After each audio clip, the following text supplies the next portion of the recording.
Go your own way. Go your own way. How's everybody doing today? Hello, MGTOWs. Hello, man. How you doing, Joey? Good, good. How Good, you doing today? good. Let me get into the YouTube so I can see how this looks on YouTube and say hello to the guys that are in. Oh, okay. I can't hear this. This looks okay. Everything looks good. And hello, Hank. Hello, Jeff. Hello, Hank the Man Jeffson. And we are live, but only. Let me come back, and everything's okay. So how you doing today? How was your week? Good, good. I just relaxed. Went to the gym a lot. Got some exercise. I'm just healing up now. Just yeah, your foot. Yeah, I forgot about that. Your foot was all messed up. It's hard to. Yeah, It's dealing with pain, and you know that's a rough subject. Huh? yeah. It's the first time I've ever had any kind of health problems really. So yeah, I'll get over it. Yeah, yeah. It's sort of a light health problem too. So you know what to do, what you have to do, and and just get rid of it. And well, not just get rid of it. Watch it heal, and it'll give you a good chance to look at your body and your healing processes and see how healthy you are, and take that introspection of that. And that's what we do in MGTOW, huh? Yeah, just got to slow down a little bit, be more aware of what I'm eating, and get my blood sugars under more control. And yeah, Yeah, yeah. But things are going good. Yeah, I had a good week. Going to the gym definitely helps. Like doing that, you know. So. yeah, yeah. A little too cold out because the bike trails are not, the snow's not plowed on the bike trails, so it's hard to walk them. Yeah, So I've been yeah, I've been doing all streets lately, and it's just cold, and man, 20 some degrees becomes like sub-zero when you're going 20 miles an hour on a pedal bike, and you can hurt yourself doing that too. So, but today was nice. Today was like almost 30, and sun was out, so I got out and just stared up at it like, it just felt good. yeah, nice. I went for 3 rides myself today, just short ones to the stores in the area, and that's about it. I can only carry like one bag on my mountain bike. I can only carry like a bag on my handlebars. So on the other bike, the commuter bike has a rack and everything for food products, but I have to go in the garage and actually expend energy to put the battery on and stuff. You can't keep your batteries in the garage when it's cold, so I just used to one. Just do more trips. Yeah, good. Yeah, it was good this week. It gives you a chance to test test yourself against the elements, Hmm. and see where you're at. Sometimes sometimes you got to put yourself through something to see just so you can say, man, I do that. That was nothing. That was Yeah, being a masculine man. And I guess that's what the topic today was. We were looking at emos all week, huh? scary guys, man. They're just really strange. To me, they're strange. I think these guys have an identity crisis, and Yeah, I think that's the problem. They're not in touch with their masculinity. I think that's the problem. yeah. They're searching for their identity and their autonomy, and it's it's nice. You get to have your identity, and you have your individual identity and your autonomy and everything, and that's great if you have but you still have to keep within social norms. And it seems like the shock value of what people see on the goth and the emo and the emasculated men, uh, they they enjoy how people perceive the shock value of that. Yeah, And I mean, we used to talk about those guys that get married. Like eventually, they become very they lose their masculinity. You oh yeah, know, a lot yeah, they get estrogenated. They start carrying. Anytime you're with a woman, she is an estrogen pill, and uh-huh. you put it in your mouth, you rub it on your skin. You're always in close proximity. I always thought it was really weird to me that on the side of the the testosterone gels. Yeah. Yeah, there was a big, Yeah. yeah, the creams and stuff that you rub on your, probably underneath your armpits, you rub it on, and so it soaks in and everything, and then you get your testosterone goes up. On the side of those, there was a big issue about testosterone gets all over everything, and then and then there's a big warning on the side of it that this product may transfer to family members and stuff like that. Be very careful and stuff like oh, because you don't want that evil testosterone around your house, you know. But if for a single guy, you're not going to have to worry about it. But I always thought that was funny that well, estrogen has the same thing, and estrogen's in our packaging. It's in our, it's females admit it. When you bring a female into your house, what you're doing is you're bringing something that's going to spread estrogen everywhere. Of course, yeah, and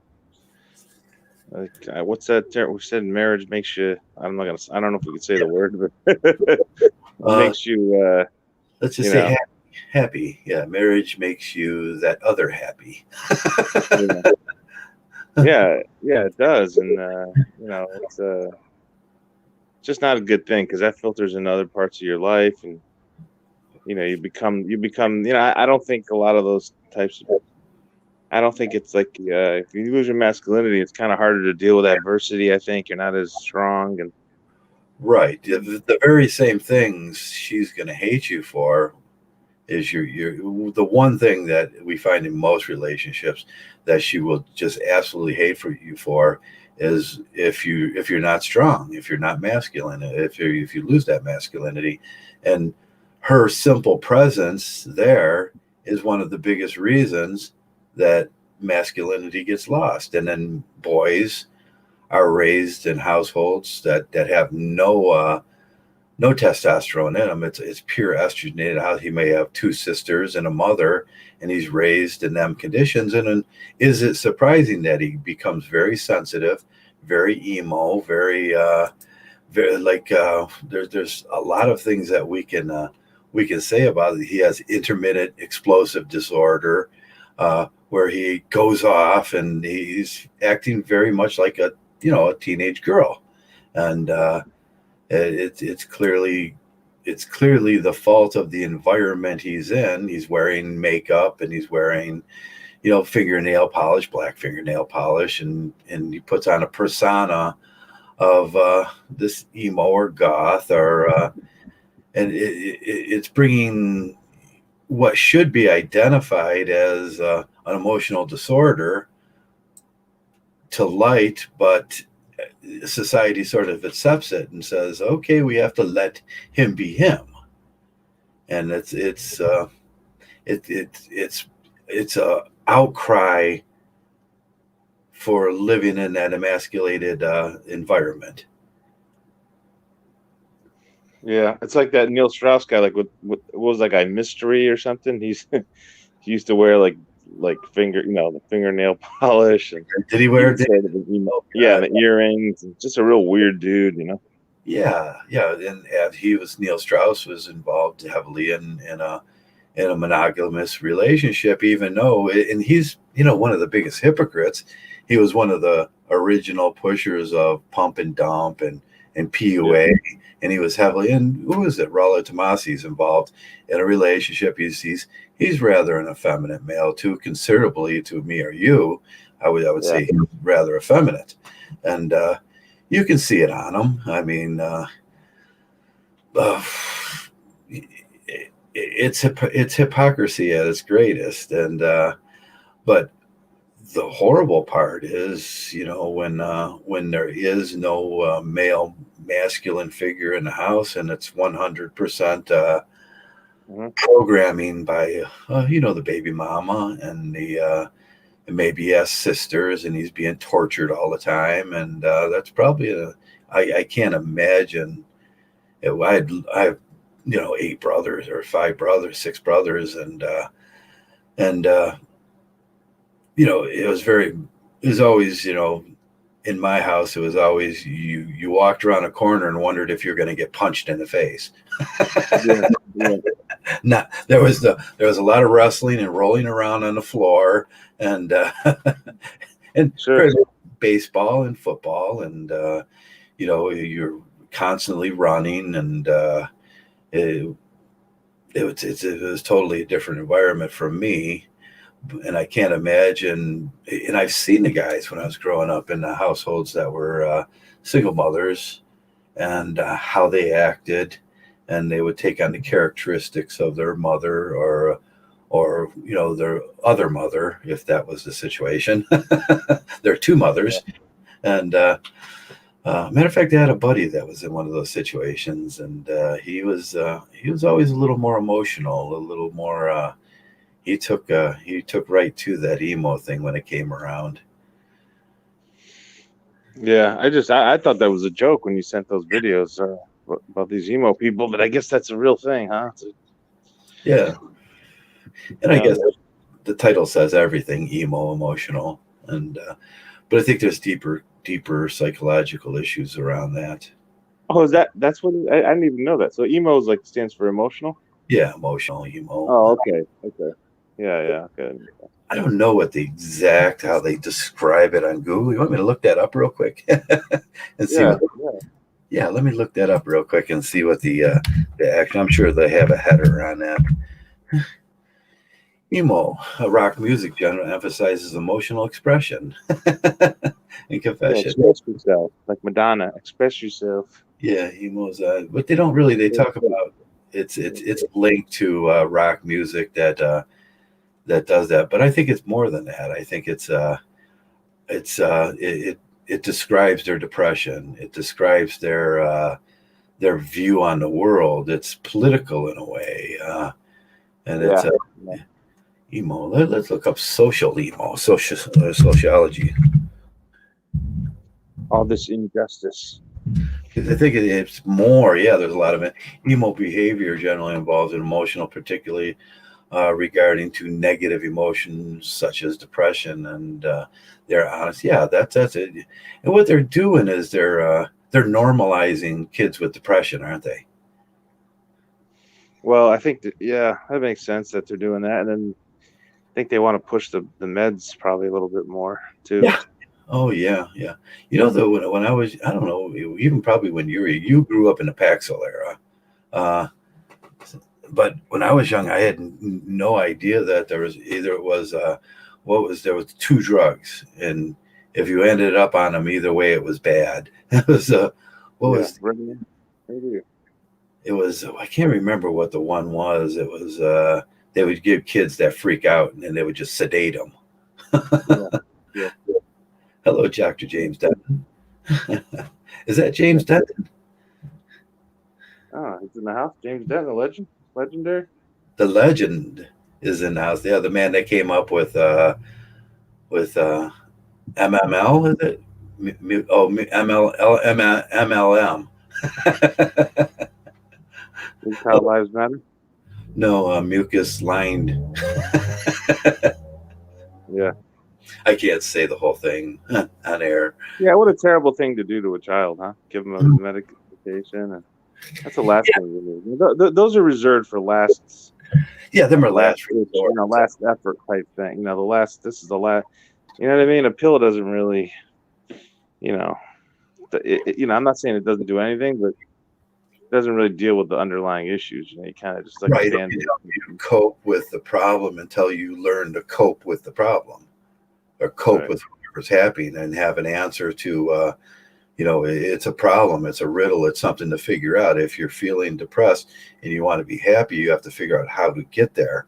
And it's an enabler too, isn't it? I could take a pill. I could feel better. I can go. It doesn't put me in a normal state.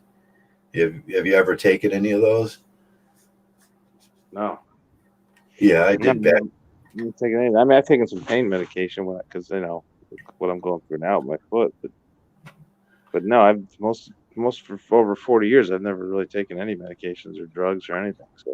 Or alcohol. I barely drink alcohol. Yeah. I don't drink it anymore. It's been over 10 years. I haven't drank.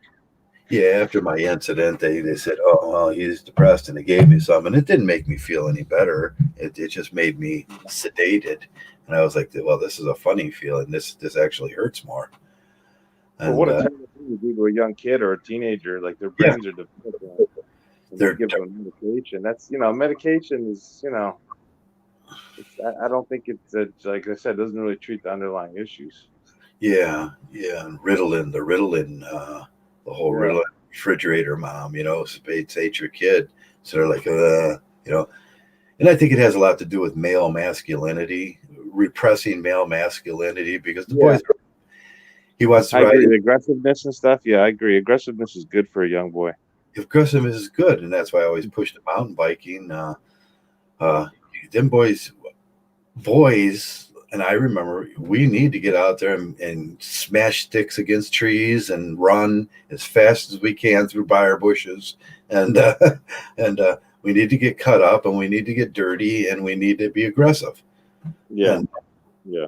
and you come home, eat your dinner, and then pass out on the floor and just sleep a whole night after you do that, and you're fine. And you get back outside the next day, play basketball, ride your bike, run as fast as you can, and that's there's nothing more healthy than that. But they want to repress that, and then we get the kids nowadays that sit in front of the computer screen playing video games, and they have these emotional outbreaks, and we wonder why. It is so simple. Hmm. Yeah. Yeah. It's and then the thing is that then now you have these people that aren't, you have these lacking male role models that Yeah, the society values, men that are more effeminate. So that's so the role models aren't there either.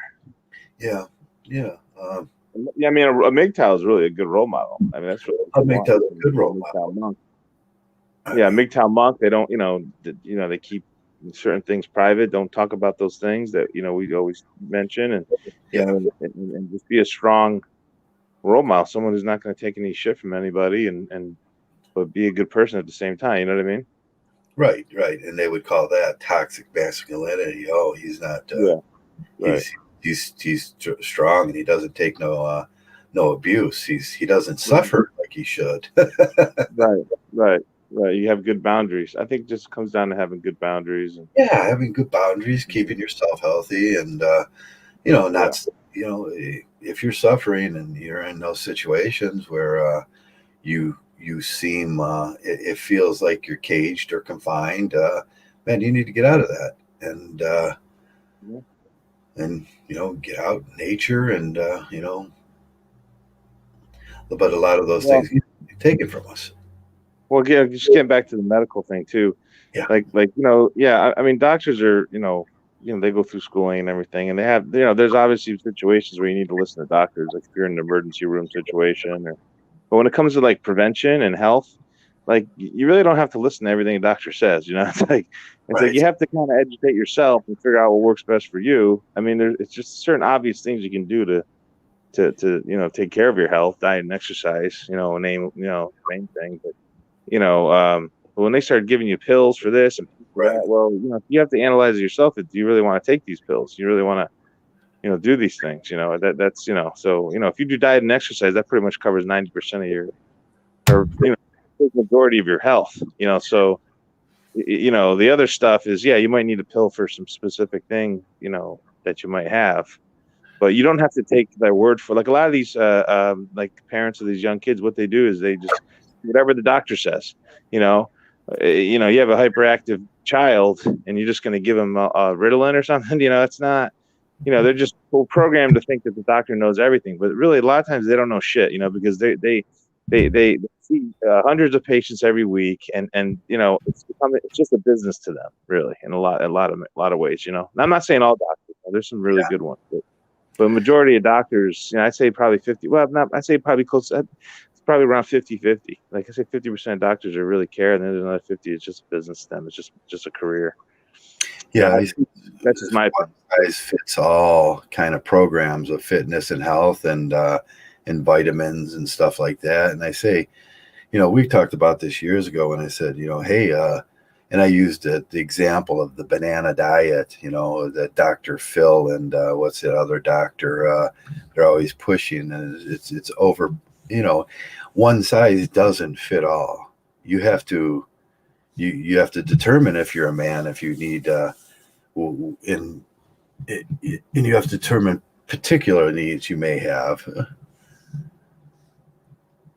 And yeah, one size doesn't fit all. Even with exercise, there's people that do 20 push-ups, and there's people that do 50 push-ups, and there's people that may not be able to do too many push-ups because they have maybe a rotator cuff problem or something. So how do you them are the things you have to examine, and you can't do that, but what can you do to substitute that? So one size doesn't fit all. And it's easy just to give out that life coach Eli bland advice, do this and do this, and this fits everybody, and your life will be perfect. And no, that's not true. Right. And that ties into the antidepressants. That's why they're so dangerous, because you think, I'm just taking antidepressants, my life's going to be great. But if you haven't done the self-introspection, and understanding why you are depressed and what's going on, you're just really not going to get anywhere with it. Because that's just like I said, it's just a Band-Aid. Yeah, it's just a Band-Aid. And they're just selling they're just selling some snake oil there too. That's what the introspection. We always push the introspection. I sit here for at least a half hour a day, and I sit and I look at I feel my body. What do I feel? How do I feel? How do I feel in my head? Am I mentally clear? That's what you should be doing. Am I clear? Am I feeling? Is there any pain? Am I feeling lethargic? Do I need to get up? Do I need to ride my bike? Do I need to drink more water? There's a million questions a day. Right. Well, the water is definitely an important part of health. But yes, hydration. Drink a lot of water is definitely good, and but the blood sugar, really the two main things are going to be blood pressure and blood sugar.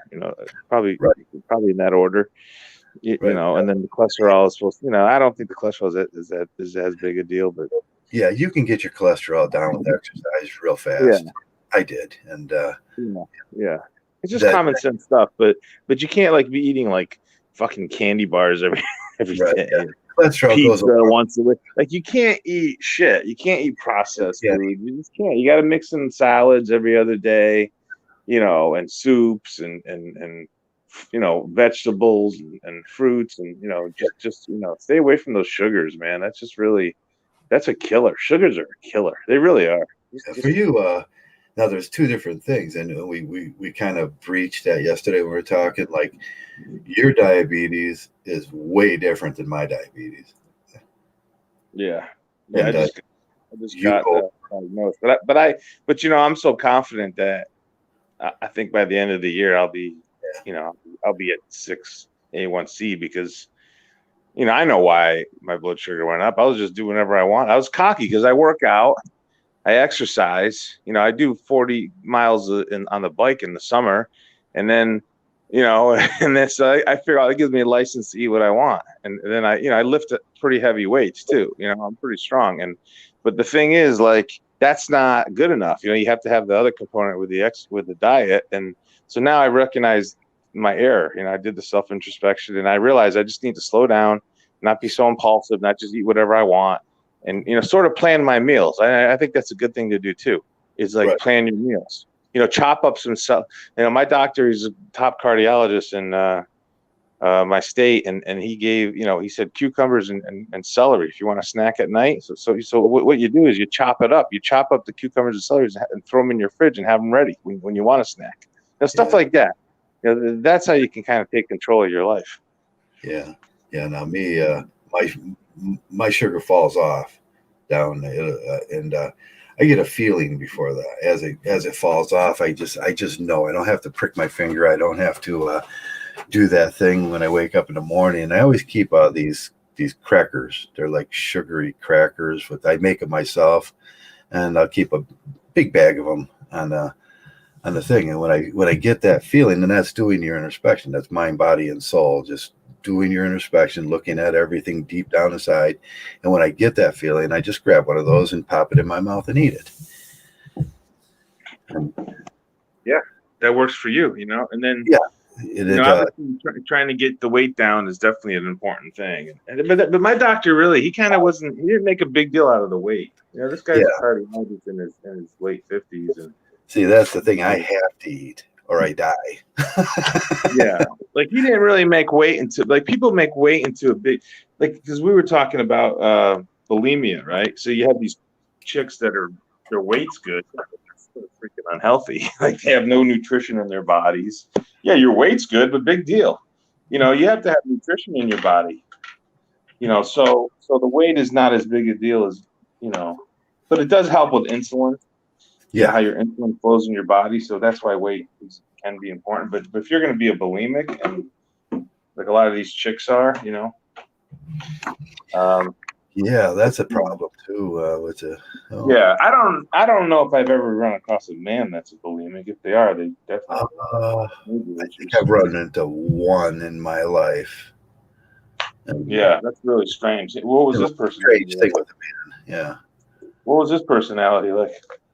He was rather goth, and he was taking laxatives and doing them things and throwing up and trying to, and I think when I looked at it, it was a strange family situation where he was confused about it. Was a young man confused about life, and he had no role model. And I remember one night, him, my daughter, and a couple of the girls, and they were having a sleepover in my living room and watching a new movie that came out, and I just sat with him one night and talked about it. I made him a cappuccino. He says, Mr. Byrne, I hear you make really good coffee, and can I have one? So and we sat and talked for a while and everything, and he seemed to really enjoy just being with a man. Yeah. But, he was like, my daughter had told me, is like, he's bulimic and he doesn't like to eat, but he sat there and ate with me. And it's like, I can't remember what we made. Oh, we had pizza. I bought the kids pizza and crackers and stuff. And he ate and he felt comfortable. And I think it was more if he felt comfortable, his stomach, it wasn't quite as upset. And there is something really comforting about a male being with an adult male. If you're a kid too, I remember when I was younger, just sitting with an adult male, drinking a pop or eating some crackers and talking about things was very, very comforting. Yeah, and that's the thing. There's less and less of those guys that have their shit together. Right. These married guys. I mean, I'm sorry. I don't think a lot of them do have their shit together because they're taking orders from their wife. They're very effeminate. There are exceptions, but I would say most of them are not. I think a MGTOW would be a much better role model. You can get in that situation where someone can mentor you, or listening to these podcasts, I think helps too.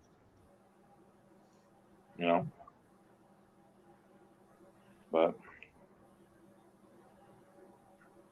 I'm trying to read James or Jigsaw, JK. Yeah. Well, JK's a warrior. I mean, he's gone through a lot of health issues, and I've never met a guy that's had such a positive attitude. I mean, here I am. It's my foot, which it does. But JK's had a lot of issues like all throughout his body. The guy he's just a tough guy. He's like, he does a great job. Yeah, and he's probably the toughest person I know, like mentally. He keeps a positive outlook on things. He empowers himself. He takes supplements, and he does different things to educate himself so he can have a good life. And that's what MGTOW is all about, is your quality of life. Right, quality of life, and you whatever your designation is, wherever you land on this big spectrum of billions of people, wherever that is for you, you just it's always your responsibility to improve the quality of your life, and you can do that simple ways and more complex ways, but it is your responsibility learning about your body and who you are, and with that thing, you become very familiar with yourself. What am I? And that's what I always tell the TFLers and the incels when they come around. It's like, just learn yourself. Who are you? Who are Yeah. you? And that can go from physical health to mental health to if they do want to date the girls and everything, it's like, if being honest about who you are is really going to help out. And your personality wise, what personality traits you have. Are you neurotic? Are you open and honest? And them things. And you could develop all those great personality traits too. You could be open, honest, and conscious of others, and work on your neuroticism if you have neuroticism. And it's not, it doesn't seem so difficult for me to think about these things. And but it always comes down to admitting to yourself that maybe you are a little flawed, and that's why we do the introspections. We're looking for our flaws. Yeah, and even if yeah, exactly. Everyone's got something they can develop. I mean, I'm not saying it's a weakness, but everyone has developmental areas, and you have to recognize what those are for you and Right. work on it. But the thing is, um, Yeah, if I know. I remember listening to a quote. His baseball coach, I don't remember a guy named Jerry Manuel. He used to coach the Mets. Yeah. And yeah, and Yeah. he's really kind of a calm guy. But I remember one of the reporters was talking about him, and he goes, because I've never met a guy who's more comfortable in his own skin than Yeah. Jerry Manuel. And I remember that was like when he first became manager, which I don't know, what was that like? I want to say 15 years ago. I don't even remember. I think it was a lot. But I think. it made it made an impression on me because I was trying to like what does he mean by that? Like, and it's just being someone who's yeah, you have these developmental areas, but you're still confident in who you are, and and you're comfortable around other people, you're comfortable with yourself, and that's a great place to be in life, and I think that's where you want to be, and because you don't really care about what other people think of you. Yeah. You're just going out and living your life and being who you are. Nation was, it doesn't matter. It's just as long as you get comfortable. Hey, I'll always say, I know exactly what I am, but I'll always say I'm with my favorite person, me. Yeah, yeah. I've always been that way. I think in a lot of ways too. I like spending time alone. Yeah, yeah. When I think and I sit there and I have that internal conversation with myself and everything. It's not an unpleasant conversation. I can tell you that. I'm usually thinking and bouncing thoughts off of myself, and I'm comfortable with me, and I don't let people. I know exactly what I am, and I. If someone's like, "Hey, you big fat ass," hey, that's okay. That's what I am. Yeah, yeah. I laugh when people they say something about I don't know, whatever, right? Just anything. Could be anything. It could be Yeah. like my name, whatever. Like just something stupid. I laugh at it now. I think it's funny. I don't let it bother me. I just Exactly, but they should also know when I am very confident with myself too. And yeah, like I yeah. told you the story about the guy there was a crackhead sitting on the walkway walking up, and he started going off with some weird crackhead, and I just got up in his face and I was like, "Hey, look at me, look at me. Do I look like that guy?" Yeah. Yeah, I tell you what, when I was younger, I just used to let a lot of stuff slide, but I tell you, it's funny. I don't run into that as much as I've gotten older. I think it's just a respect thing. They just look at Yeah, someone that's older and know they're not. You can't mess with somebody once, But once you get a certain age, people kind of know that this guy's certain age, and I'm not going to mess with them. But that's why it's important for these younger people, whether right. it's teenagers or you're in your 20s, like these are good lessons that me and you are given because you and I are both we're both college educated guys, but we've been in career world whatever, but we're also street smart. Yeah, We've been around the street guys. You know what I mean? I So grew up a yeah, I player. kind of backed into it because of gambling. I'm a dynamite poker player, and so I run across these street guys, and you see all these rounders that they're doing a lot of stuff that they shouldn't be doing, and you just kind of interact with them, and Yeah. I don't do that. I don't play cards as much for that reason alone, because I don't want to be around these knuckleheads. But the thing is, though, you and I have the street smart, so we bring a lot to the table in terms of advice that we can give, and that's why I hope these younger guys can listen to what we're saying, and hopefully apply those lessons. Yeah, and there's a certain amount of normality with what I with the emo thing and that stuff. It's an abnormal presence, and when they do get when they do get comments and everything, and being emotional about it, you have to look at yourself and say, well, what did I bring to the table here? What did I is the way I'm dressed, is the way I'm acting normal? And I think you could be honest they could be honest with it. No, it's not normal. It's an outcry for the way the world is right now.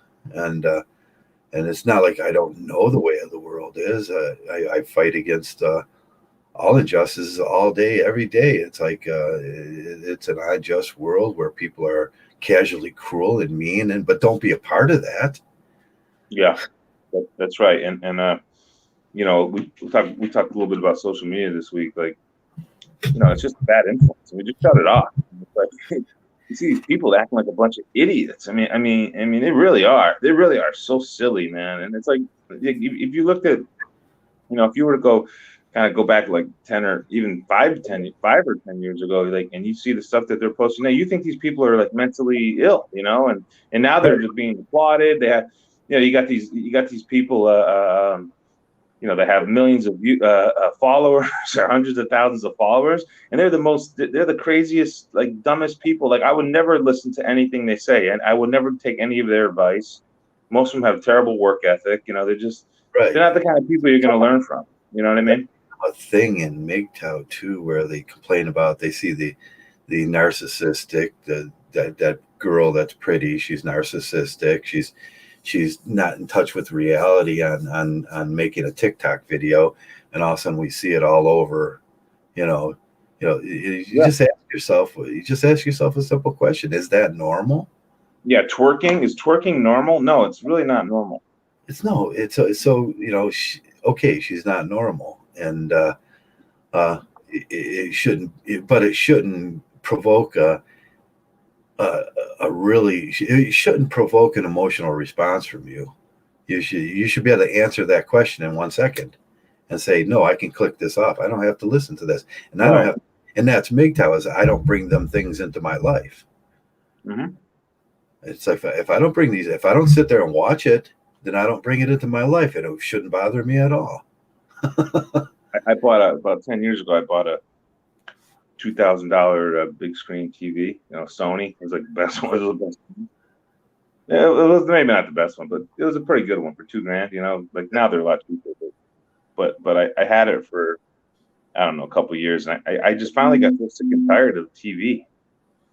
So I just got rid of it. I gave the TV away. I haven't watched mainstream news or TV in probably close to a decade. Whatever, 7, 8, 9 years now. Right. Because it's just a bunch of nonsense. And the stuff that they promote, and it's just a bunch of it's garbage. It's pretty much garbage. So I just now I like YouTube better because I can select what I want to watch, and I have more control. When you watch the TV, you don't have any control of what they're going to put on. You have no control what the next commercial is. You have none of that.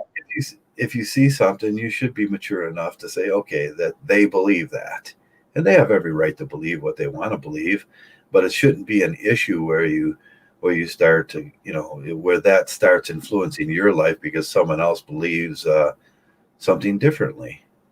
Or we know the strong girl shows, and what was one we looked at the other day, the Equalizer. Yeah, I know that's fantasy fiction, and they're playing. They're doing playing in a fantasy fiction to inspire girls to be stronger in their lives. It's like it doesn't take a lot. It doesn't bother me at all, but a lot of people, man, they'll go nuts about that, and I see it on Twitter all the time. Just the strong independent girls, and there's dozens of those kind of shows. I didn't watch TV for probably from 2012 to 2020 or something. Lately, since Corona, I watched just to fill my time at night, I watch Fringe, and I'm up to season 5 now. And I watched with the one with Jennifer Garner because I wanted to count how many clothing changes she had. Yeah, she's a weirdo. I don't like her. Alias. There was like 4 seasons. Yeah, she's gonna beat up John Bones Jones in the UFC next. Yeah, so she was always beating up fighter and everything, but I didn't let it emotionally. I didn't run out of the room like and wear black makeup and fingernail polish and start wearing a wig because it's not normal. It's not a normal thing. They're trying to normalize a lot of that, it's not a normal response. It's not normal. It's not. The simple situation is like just thinking, okay, that's the writer's opinion, and there are some things I could sit and watch. I was watching some YouTube today, and my buddy walks in and he's like, "What are you laughing about?" And I was like, "There's a poop commercial on." It's like, it was funny if you could find any humor in those things. And I found the humor in Jennifer Gardner and Alias beating up a 260-pound man. I thought that was funny. Yeah, me too. Like Queen Latifah, like I'm the one they go to when no one has anyone else to go to, or something like that. She's the equalizer. My response is like, "Ooh, judo chop them." Yeah, it's so stupid. I remember seeing a movie, Quentin Tarantino, or I think it was Quentin Tarantino, Natural Born Killers. And there's a scene in a diner, and like a chick is like beating up these 2 truckers, and they kind of like, at the time, it kind of like traumatized me a little bit. I'm like, what the fuck is this? What the fuck is this? What am I watching? And it like really did not. It like mentally it's not like there. Now it like kind of bothers me. It's like, wow, you're gonna portray that like. I hate Quentin Tarantino. I can't stand the guy. I think he's the most overrated director, piece of shit guy. He puts a rape scene in Pulp Fiction. The guy's just a piece of shit. I really can't stand him. But I remember that, and he's done a lot of stupid movies after that. But that scene really bothered me. Natural Born Killers. That's a terrible movie. I wish I never watched it. And so now I don't put myself in those positions where I watch these types of movies. Try to find the humor in it, and like the Joker. I didn't want to watch it because I knew it was going to be a dark comedy or dark something. And I'm like, I'm not going to watch it. I'm just not going to watch it. I'm not putting that shit in my mind. You can take it with a grain of salt or whatever, and it's just entertainment. But I think there's more to it. I think watching those type of things, for me at least, it's just not something I want to participate in. Yeah. So you have a choice in this world. You don't have to watch it, and you make your choice. And if I sit there and struggle through it and watch it, and I'm not going to get all of it. I'm just going to control. I have coping skills, and when I see it, I apply one of the coping skills and try to find the humor and say, well, that's unrealistic, but hey, they're allowed to do that. Yeah. I don't know. I think a lot of that media, Hollywood, you just kind of. Yeah. I lived in Hollywood for a while. I mean, listen, it's a beautiful. Like, people don't know Hollywood. Like, they got like the best restaurants. They got really good restaurants. I love really good restaurants. It's a fucking great city. It really is. But anyway, aside, like, if the entertainment industry wasn't there, it'd be a perfect city. It really would. Korean barbecue on every corner. Yeah, they got tons of Korean and Thais those are the 2 big ones. And you got all those taco Mexican trucks, fish tacos. So, and they're open till 6 a.m, whatever, or 4 a.m, and you can get they got like this taco truck. It's like really, it's just a cool place to be. But they portray men as being a bunch of goofballs and weak, and I just can't stand it. I can't stand the way they do that. Yeah, out here we have a Mr. Heroes, we have a convenience store, we have a Burger King and a Save-A-Lot, and that's it. So deliver Chinese. So one of the big things I miss about living in inner city Cleveland, because I did live in inner city Cleveland for 20 years, is I could walk to a Chinese place, or I could walk to a chicken place, and I can walk to like a local bar. It was never, everything was right there. And now I think about how far I ride on my bike. If I wanted to go get chicken wings, it's going to be about a 7 mile ride, but both Yeah, ways. yeah, yeah. 3.5, a little over 3.5 miles there and back to get chicken wings. My doctor said no chicken wings. I mean, it's like, like stuff like that. Like, yeah, I'm gonna listen to overall what he says to me, and instead of eating chicken wings once a week like I was, okay, maybe I'm gonna eat them once every 2 or 3 weeks this time. Right, chicken's not all that bad, and it's deep. No, it's because of the skin. The skin. Yeah, He said the skin. yeah. Now you can get, you don't have to get the sugary ones. You get the jerk or the or garlic and butter is great. Garlic butter chicken wings, and then you get the garlic in there, and eat a moderate. Don't sit around and drink 10 beers and eat a dozen chicken wings. Oh, I think if I drank and smoked, I think I would have died. I'm pretty sure I would have. You can Yeah, I don't drink and smoke. 6 chicken wings and have Coke with it, a Diet Coke, or and be watch the sports. I go to that's why I eat chicken wings too, because I'll go get a couple chicken wings and some celery and just the dip and stuff with it, and then maybe I'll get a beer and I watch a sporting event. Yeah, yeah. And yeah, it's fun. That's why I like it too. I like Buffalo Wild Wings. I get the flats. I just get flats only. Sometimes they don't do it. They're like, I don't like the drumsticks. You're like, oh, drumsticks, yeah. I don't like the drumsticks. I like the wings. Now with chicken itself, you can get the upper thighs and stuff and get them, skinless. Yeah, yeah. And get a whole pack of those. We have to buy, as single males, we get the single male tax. If you buy 4 pieces of skinless, boneless chicken, it's going to cost you like too much. So I buy the big packs and then I freeze them chop them up, yeah. Cut them up and freeze them. Take the skin off of it. Take all the fat off of it, and it's great. He said I can eat as much chicken as I want. That's what he said. Yeah, good. Boneless, boneless. But obviously, you want to limit your calories too. You don't want to eat too much. Right. The hormones in the chicken too. You have to be careful, and you want to introduce some fat in your system with some what is that, zinc, so you can remove the estrogen from the packagings and what estrogen's out there in our water and stuff like that, and that goes on a cycle too. You have to. It's a fat cycle at once. It's good to binge on fat. Oh, look, RT. I'm going to add RP to the stream. Yeah, get him on there. Yeah, definitely. Yeah. What's up? What's up, old man? Your mama. Your mama. Yeah.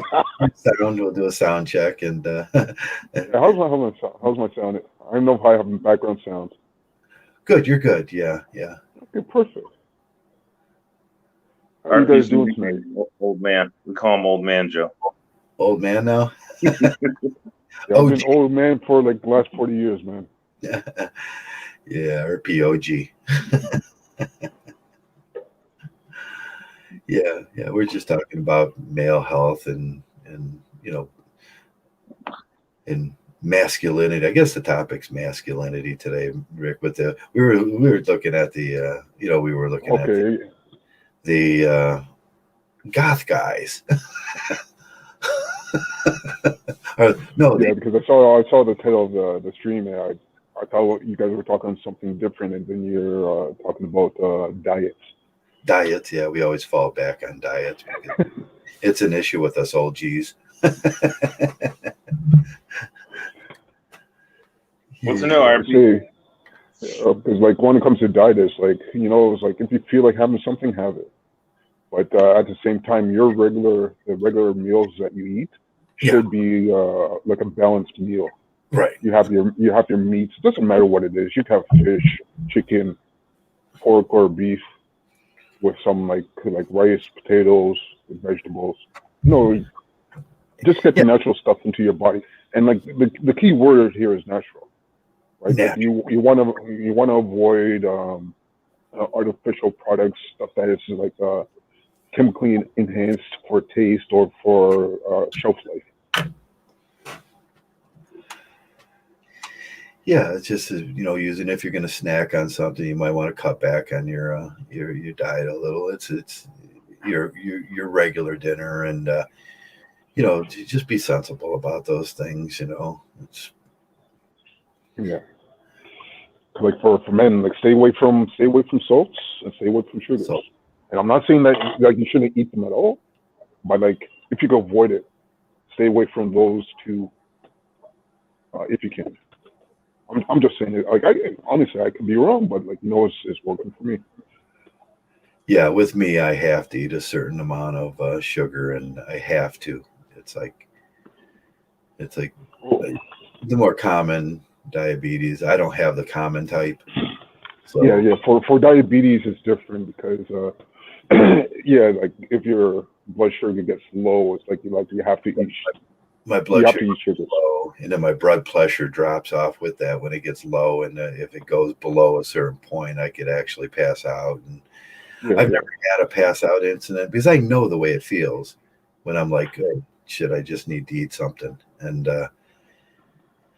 it's not all that bad. It's not like it's huge. It's just noticeable once in a while, and that you know, so it's not really a big problem with me. I know there's a lot of people that have. I knew a girl that had her pancreas removed, and she had the pump on the side, and watching her try to regulate that, it was like, whoa. She would eat something, and like 20 minutes later, she's peaking, at 250. yeah. And it's like, oh, try to, and then, hit the pump. But that's the exception to the rule. That's not everybody. Most people just have to, try to stay balanced. Yeah, true. 'Cause like both my mom, I think, sorry, my grandmother and my grandfather on my mom's side, they both died of complications with diabetes. Yeah. Yeah. Mine too. And Back in the day, and my grandparents died. We lived on, well, we come from an island, a small island where food was shipped in, and they didn't know about the diabetes like they do know about it today. And they had the same problem I do, obviously, that where their sugar would drop off, and then they both had uh, critical situations with that. yeah, Yeah, 'cause like my grandfather went blind because of it. he went blind. Okay, yeah, that'll happen. And my grandmother lost a foot Lost her foot. with a complication because of diabetes. So Yeah, it's something that me personally, I have to account for. But like, my mom doesn't have any problems with diabetes, but like she watches her health too, right? Just like I watch my health. yeah. I think awareness nowadays is we know we're well trained on Yes. diabetes. Once you can get all the information you need and adjust your diet, and and pretty much avoid that. And our diets are much more healthy than our grandparents' diets were. Uh, we think about food deserts, in America and in North America, and back then sometimes they just didn't get the right products, or their diet was all meat and what they can grow, or in some areas, like I said, on an island. You ate what came to the island. Yeah, yes, of course, and like you ate like the local food pretty much. And But they're like fishermen. like here in North America, it's like we're at a stage where like if you want a particular type of food, or like if you're on a certain diet, like you could do your research, find Right. out what's good for you, try it, and like if they don't have the food in your area, Yeah, order it. yeah. Amazon is so cool now. It's like the best thing. Not just Amazon, like any place. Yeah, you can order from Walmart too. It's really cool. You get the shit delivered to your door. And it's like I wanted. I was so sick of the cheese that we get up there, because we don't get a great variety of cheese in this area, and our meats are limited. And I was so sick of not having good Italian cheese and mozzarella and Parmesan that I order it now off of Amazon, and I get it delivered from Italy now to my house. like who knows? It's like if you talk to your local store shops, That's important. you can mention you can mention to them. It's like, I'm looking for like a certain type of food. Like, you guys don't have it. It's like, can you order for me? Yeah. And like, you know what? It's like, if one person asks, Mm-hmm. you know what? They might order more just in case someone else has, or like they'll promote it to more people in your area. They will. I just had an experience with that where I like sushi, so I make my own sushi, and I have the sushi maker and the whole thing, and it's enjoyable to do. And they didn't have no sushi rice, so I said to the counter lady, "Well, I'm trying to be nice, and that's always my thing. Try to be nice and say thank you and everything." Of course. And I mentioned, geez, I use this rice because I can't get really good sushi rice. And she says, I have the same problem. You know, the next week they had the jasmine rice from China on the counter. And I said, did you do that for me? And she was like, yeah. And she says, I wanted it too because I make sushi. And I noticed that was one of the things. And then I looked at the other counter. They started carrying all the dips too. Because that's one thing, man. It's like, I would say, like, the most important thing is just to speak out. If there's something wrong or there's something that you're missing, speak out and even ask. Yeah, be confident and be nice. And you never know. You never know what could happen. My theory about just say, when you exit the shop, wherever you're at, whether it's the gas station, the convenience store, the grocery store, say thanks. You guys do a great job. And then you develop a relationship through that. And if you do eat something peculiar, like what's some beans that Jigsaw eats? Yeah, you can talk to them, and most likely, if you're nice and you're a good person, they'll learn them for you. Of course, that's how that thing works. It's being in a community. Yeah, but that's how a free market works. Capitalistic market works. Yeah. Right. If there's no demand, it's like nobody's going to supply it to you. Yeah. And like our wallets do talk.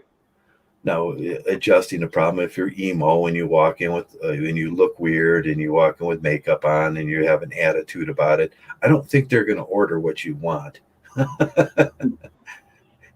Well, the thing is, like, being emo like that. Sure. Okay. Actually, those kind of people stick out because they actually want to be. They want to stick out. Yeah, they want. I think it's. They don't feel that they're normal, right? But like the thing is, like, if they actually speak out and say, this is what I really want. You know what? There's a market for that. Yeah. Yeah, they can express their desires and in a nice way. And of course. And you don't want to be yelling at people and say, "Oh man, you don't understand me." It's like, you don't want to be too emotional. Try and make me understand you. Yeah.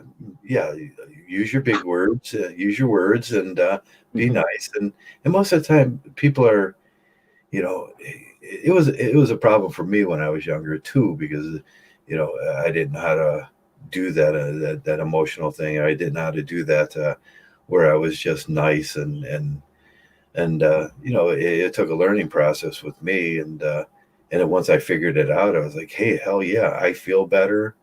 People react to me better. I'm and I don't have to go through any of the stress, and that's great. It works. It works better, and in the world I live in, because I want the world I live in to appreciate me, and sometimes I may want something like the sushi rice, and I can't get it, so somebody else help me out. Because like it's two things at the same time. It's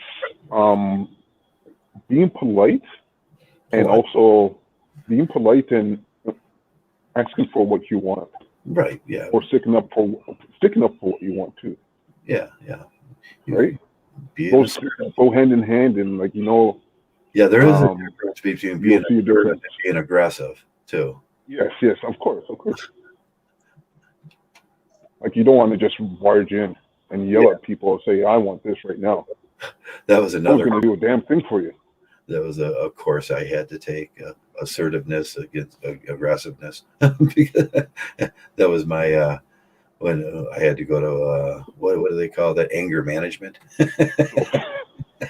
I went to one once. You went to one once, yeah, anger management. She sat down and she was like, Joe, there is a difference between being assertive and being aggressive. And I was like, what?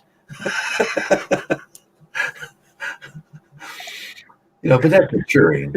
That's a maturation problem. It's a maturity process. Then again, at the same time, people handle situations differently.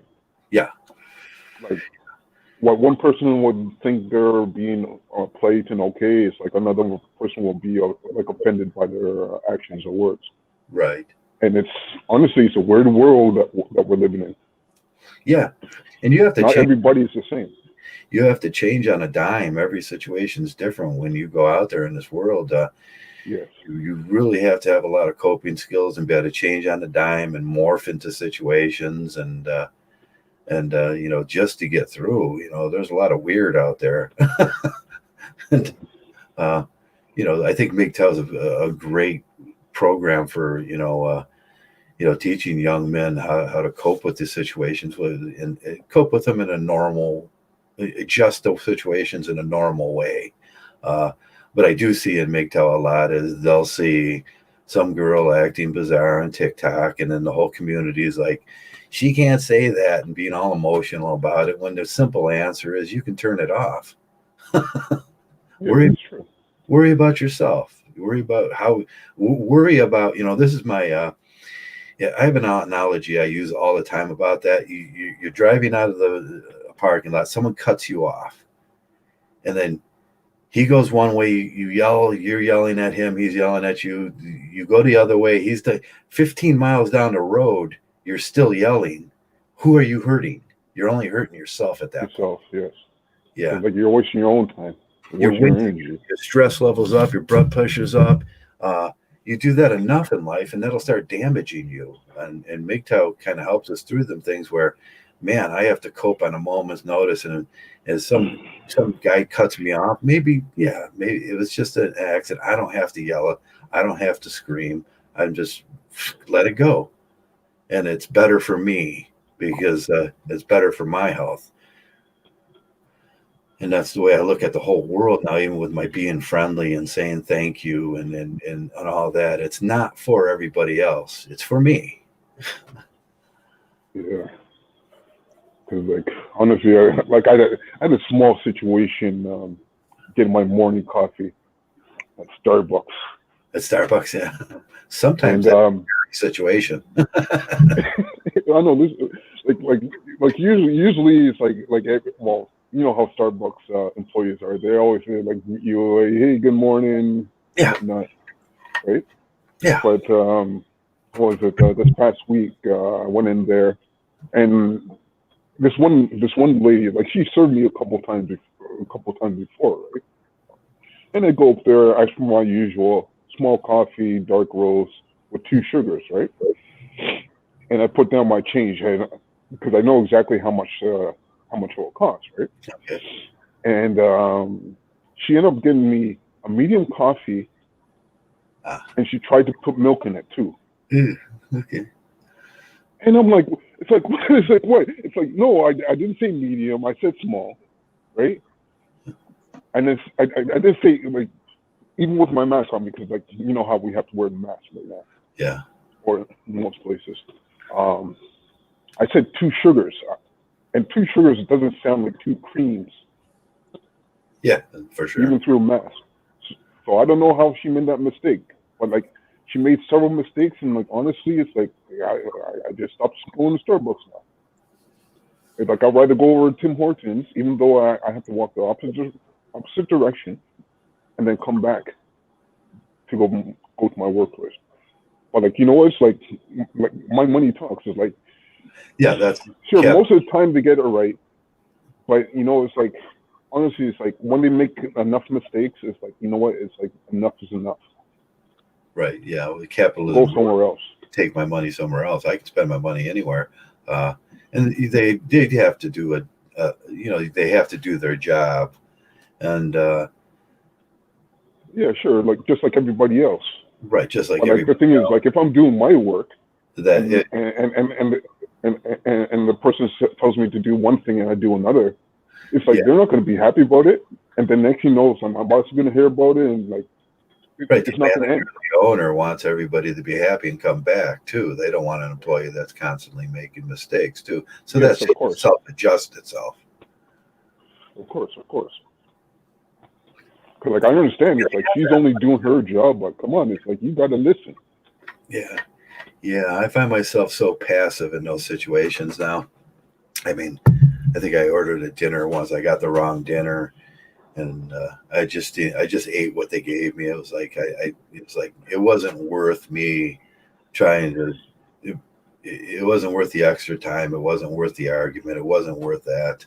And now I just smile and oh, that was great.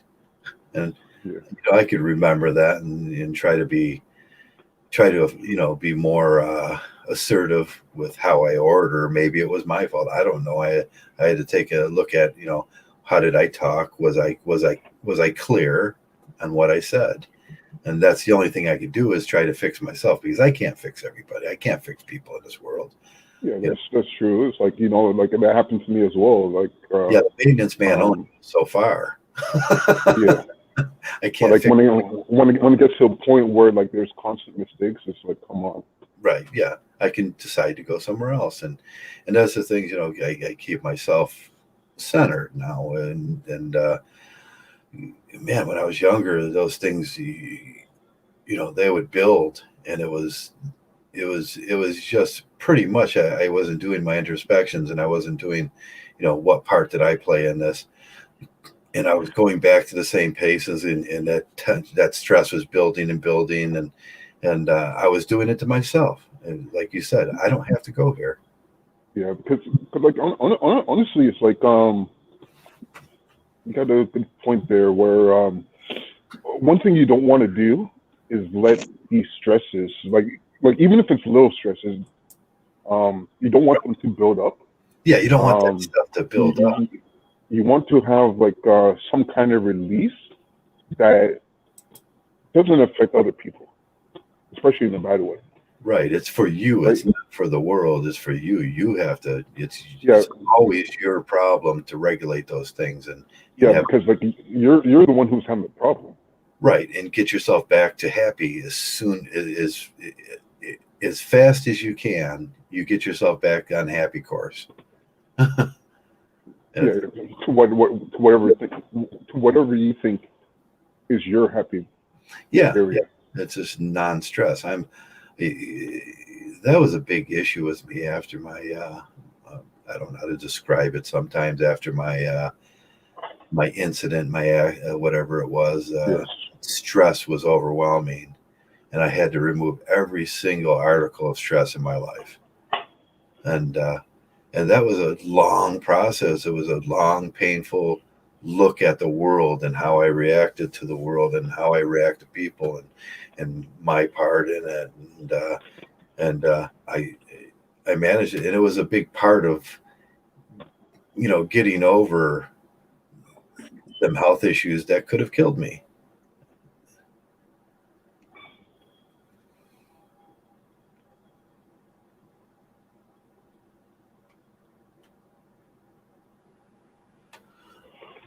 Yeah, when it comes to like I know your situation. I know what you're talking about. Yeah. But like that situation is pretty harrowing to go through. Yeah. I can't really say anything to that.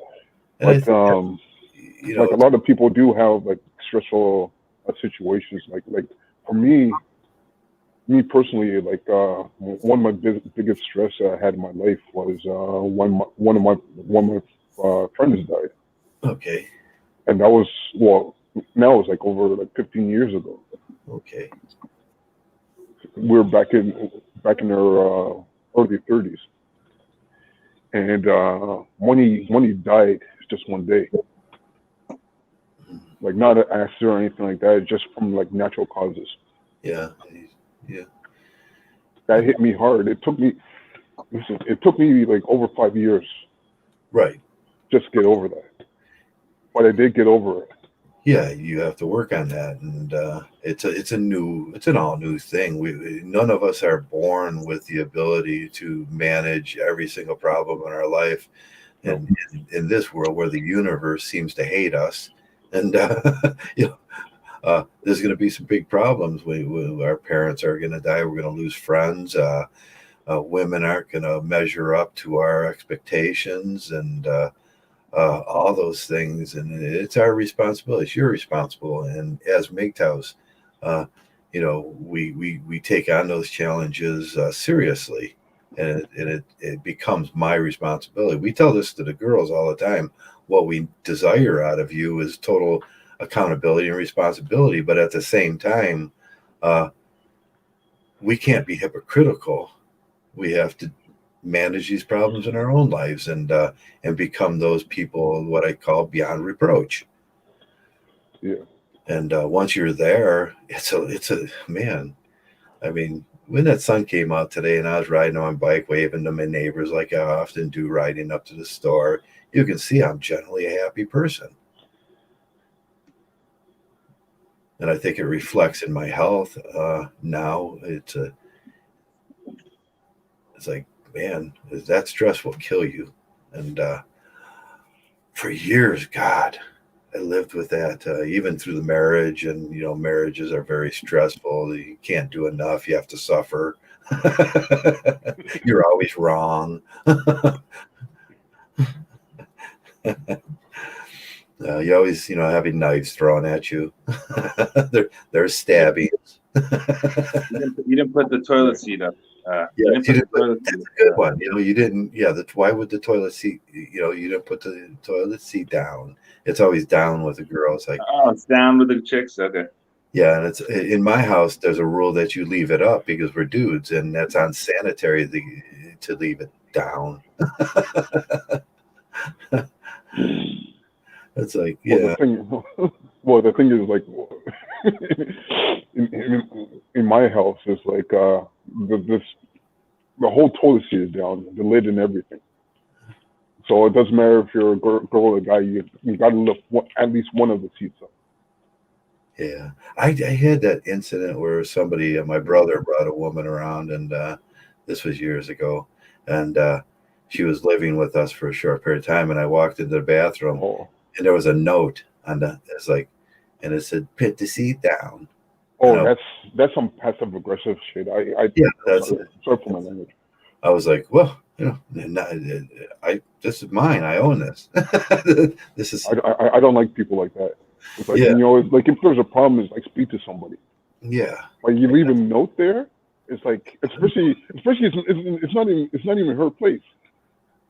Yeah. And then I started working that process through in my head, and it's like, dudes, if they're dating,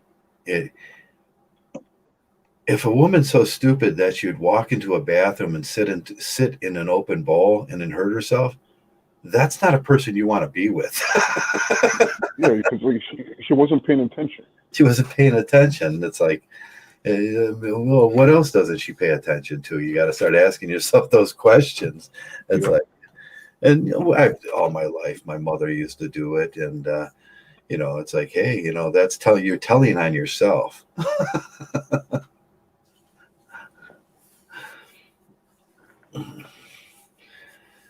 Some people expect the entire world to change for their needs.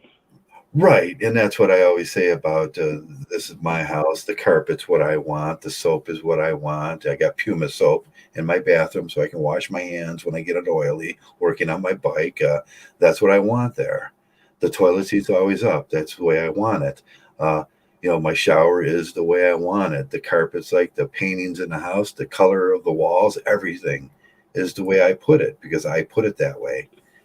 And you don't go through all those stressful little decisions where you're bartering with somebody else about what lampshades are in, It's like, and that's it. That adds just I see it in guys that are married. They're living half lives. it's like nothing in that house is theirs. Nothing represents their personality. And, from the coffee they drink in the morning to the, the color they see on the wall at night is somebody else's, and every bit of groceries and the refrigerator is not something you picked. It's like just because somebody else liked it. If your life gets to that point, then wow. Well, you should read a little bit about the human condition and start asking, is this what I want? And that's why we are generally anti-marriage, anti-cohabitation, because, well, that cohabitation part means you're giving up half of everything it's not going to be, the way you want it all the time then. And that's not something that you should generally have to do. Yeah, because like you think that you're, by living with someone else, that there's going to be some compromises. Yeah. But in reality, what happens is that only one person gets their way, and Right. it's not going to be you. Right. Yeah. And those things are irritating. I know how it's like mayonnaise. That was always a big thing. It's like I like the Hellman's mayonnaise, the real mayonnaise, and she liked the light with the sugary kind of taste to it. And I was always, every one of my sandwiches had that light sugary mayonnaise on it, and it was like disgusting. And I was like, I can't take it. And then I just stopped eating sandwiches for lunch. And it was is that something a person should have to do? It wouldn't make sense if there was like two mayonnaise in that fridge. One was yours, the one that you like, and one that she likes. But what it turns into, there's only going to be one that she likes, because she's going to be looking at the money now. It's like, why are we wasting the next money? It's like, why not just have the one mayonnaise? Like I want you to be, and it's like it's healthy for you. or some nonsense. Yeah, this is healthy. Or it was always with the coffee. It was the coffee. It's like it was always this garbage coffee all my life that was just the cheapest, and it was like, because she never had an appreciation for the for coffee. And one of the first things I did is started roasting my own coffee. It became a process which I enjoyed.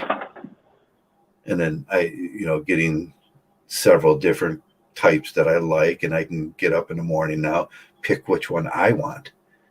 And all that builds to a certain happiness. It's those little things every day that build to a certain MGTOW happiness.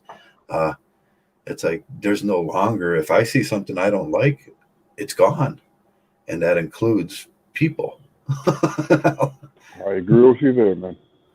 I mean, cutting all those little strings, like Tole, if I pronounce that right, he talks about that in his, when he had his moment in life where he sat on a park bench for 2 years, and it's like, and he's like, it's these little things. After that, he came out of it, and he said, it's these little things, these little strings that I have to cut.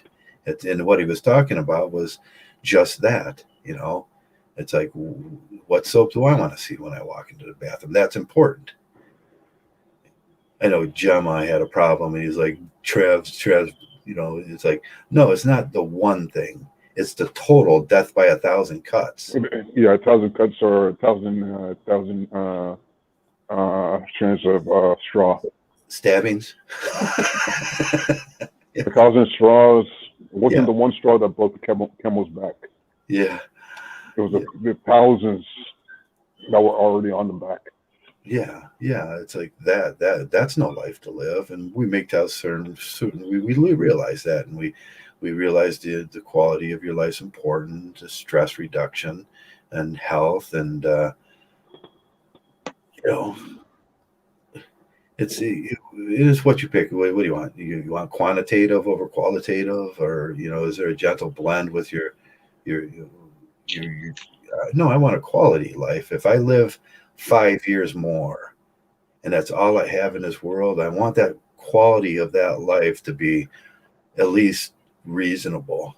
And I think that's why, a lot of married men are going to die screaming out to a God that doesn't exist. It's like never knowing in their lives what they were, and never experienced having. And in America, in North America, and everything, there's no reason not to live a quality life. Because it comes down to choice. Yeah, it's and choice. The thing is, like, you can't have your good life when you're forced to make choices. Yeah. Actually, not forced to make choices. Like, you're forced to you're forced to pick make one particular option. Yeah, when it's like you're always being subservient to, and it's like giving in, and that's important. You hear that a lot. The argument a lot of women make is, is they're going to pick this guy on what he's going to give into, and most men and most simps will give into everything. And it's no wonder, one of the big Jordan Peterson talked about this, and I thought it was just so stupid. Like he says, well, men have stress relieving. Being married, men have stress relieving sex at night. And I says, yeah, if you're married, you're going to have to relieve stress.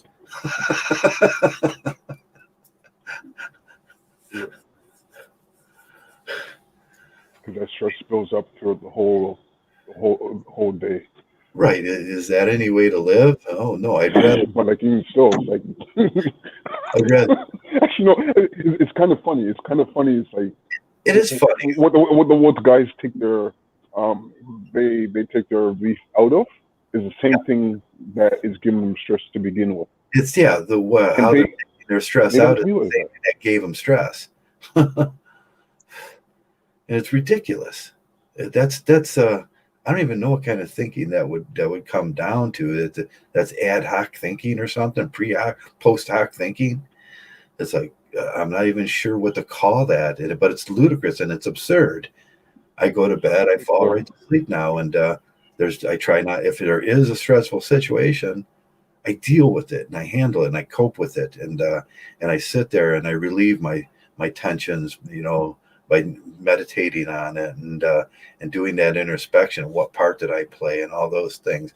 I don't need to treat another person like a penis pocket to relieve stress, because I think that's the most disgusting thing you can. The way to dishonor your this person that you brought into your life as as what they say, they're special soulmates, and then you dishonor her by making her a pincushion at night so you can relieve stress. Those traditional guys are ridiculously absurd. It kind of sounds like the Stockholm syndrome. Yeah, they're trapped. Where they're pretty much jailed, but they fall in love with their jailer. Mm-hmm. Yeah. I guess it would be a form of Stockholm syndrome, or we're not allowed to talk about these things, so there is no name for that thing. Well, we're talking about it now, so. Well, yeah. As MGTOWs. Hopefully, don't get banned tomorrow. Yeah, well, yeah, I hope I don't get taken off the air about it. Yeah, what is that? What would you call that? How would you label that scientifically? And this didn't come from a stupid person. This came from Jordan Peterson. I thought how stupid it was for him to say that. It was like, that's ridiculous.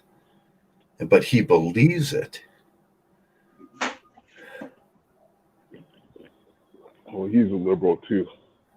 Like, yeah. I don't know, a lot of people prop him up like he's like savior or something like that. But no, he's still a liberal.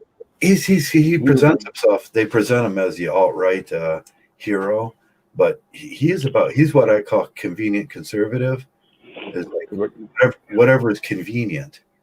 And if he's to the right, it's like, what does that make me? Yeah. I'm more right of Jordan Peterson. Yeah, I mean, but I wouldn't call myself a fart wall. Well, Yeah, far right is a whole different thing. anything that's convenient in his life for him to get his way, that's what he agrees with, and that's not a way to go through life. You have to be critical about the things you choose, and and what you choose. What makes you happy with your political ideas, and like I say, it's not very popular, but I say MGTOW's progressive as hell. I mean, we're on the cutting edge of progressivism. And I can out progressive a progressive. But the thing is, like when it comes to MGTOW, it's like it's the core tenets is pretty simple, It's pretty right? simple. Don't get married. Don't cohabitate. Don't have children with these women. Right. And like that's about it. That's like the very base, right? Right. Yeah. There are other things beyond that, on like how to live your life and navigate in this world. But it's not something special to live like a MGTOW. Like literally, like you can go your own way. I'm not going to say what you what you do in your own time. Right. Some guys take that to that libertine, like they're going to do dolls and everything's like to the maximum. No, there's a bar in this world about being normal. Yeah, because like you don't want to be living the life of as a MGTOW and then chase women all the time. Right. It's like the emo thing. Don't be abnormal if you don't want to run into these situations where people perceive you as abnormal. Yeah. It's like you're calling that to yourself. You have to. What part did you play in that? And them are the big questions MGTOW asks himself. What part did I play in my marriage? What part did I play in my pain and my suffering? I played most of the part, and it was, I volunteered for that. We're here to tell you don't have to volunteer for that. There's other options. I give the other options all the time. And you can have other creative options that work for you too, but you have to think about that. That will take a thought process. It's going to take a critical process. What's right for you, but yeah, it's not like any one of us could actually tell another guy what he should do for his life. Right. That's almost impossible to do. Right, we're But, all individual in our own aspects. each man should really sit down and think. It's like if you haven't thought about what you like, Yeah. like sit down, just like honestly, turn off all your lights, turn off the computer, turn off everything. Right. Sit down and actually think, what do you like? What do you like doing? Right? And it could be simple because like for example, ever since I was young, ever since I was a kid, I like to build stuff, right? From Legos to playing in the dirt and making sandcastles and whatnot, right? Yeah. And that is like what I'm into. Yeah, and honestly, it's no surprise that I went to drafting. I went to construction type work. I'm doing maintenance right now. Yeah. Because I like building things. I like fixing things. Yeah. And like throughout my lifetime, I developed those skills to do all of that. Yeah. But the thing is, like, I am not every guy. No. You got to find what you got to find what you like. Go for that. Yeah. What do you like in life? I say that all the time when I go to the park and I got my I got a few new things. I got a new metal detector. I've got a diamond gem detector. I bring the rocks home. They're all over here. I got all kinds of rocks, and I look at the environment. I look at the flora, the fauna. I look at the bugs and everything, and that's what I like. I like to do that, and it's a very peaceful day. I walk up and down the creek with my rubber boots on, and I might look a little weird, and I but that's my piece, that in itself is I get it. Got my little bag. I put it in the bag. I bring it home. I get my microscope out, and I look at it, and I look at the world I live in, and it's a hobby of truth too about the That world could, we live in. that could turn into a job as well. Yeah. It's like taking account, Yeah, I like taking to. account all these little things like the rock formations in the area. It's like you catalog all that. It's like Right. like you have something to work for. It's like someone will pay you for that information. Right. Yeah.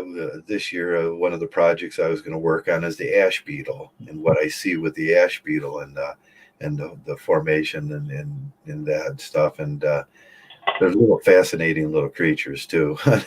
uh, it's like, yeah, I don't have to, I can still do it and not get paid for it. But if somebody wants my information, that could lead to a situation where, I'm smart and well versed in my writing and.